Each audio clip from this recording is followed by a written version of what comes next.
بسم اللہ الرحمن الرحیم۔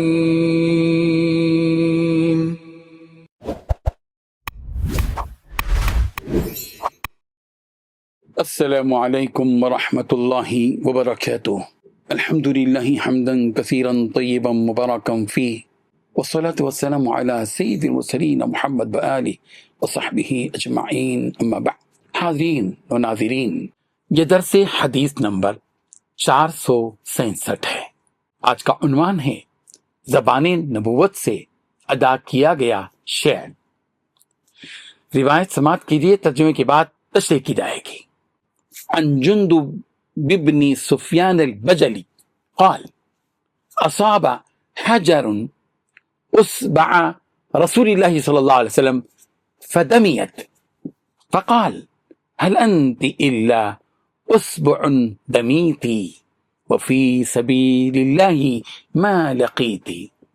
ترجمہ یوں ہے، حضرت جندب بن سفیان البجلی رضی اللہ عنہ فرماتے ہیں کہ رسول رحمت صلی اللہ علیہ وسلم کی انگلی کو ایک پتھر لگا جس سے وہ انگلی زخمی ہو گئی، تو آپ علیہ السلام نے فرمایا ان انت الا اصبع دمیتی وفی سبیل اللہ ما لقیتی۔ اللہ اکبر۔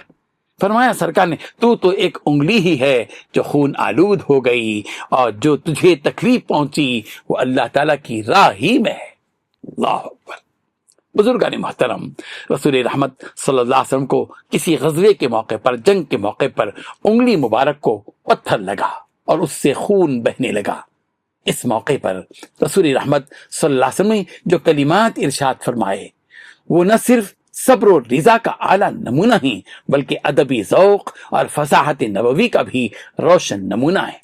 آپ صلی اللہ علیہ وسلم نے فرمایا کہ یہ تو ایک انگلی ہے، ان انت الا هل انت الا اصبع دمیتی وفی سبیل اللہ ما لقیتی، کہ سرکار نے فرمایا یہ تو ایک انگلی ہے جو زخمی ہوئی ہے، اور جو تکلیف تجھے پہنچی ہے وہ اللہ تعالیٰ کی راہ میں پہنچی ہے۔ یہ جملہ بظاہر سادہ ہے لیکن اس میں معانی کی گہرائی ہے، روحانی شان ہے اور قربانی کا عظیم پیغام پوشیدہ ہے۔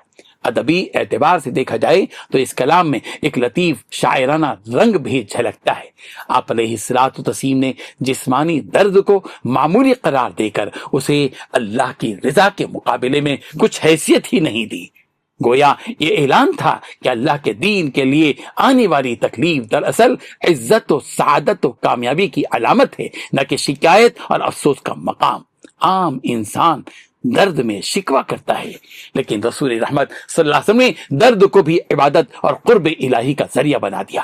یہی اخلاق نبوی کی بلندی ہے کہ تکلیف میں بھی اللہ کی طرف نسبت کو مقدم رکھا گیا۔ اس سے معلوم ہوا کہ دین کی خدمت، حق کی دعوت اور اللہ کے راستے میں پیش آنے والی مشکلات مومن کے لیے باعث فخر ہے۔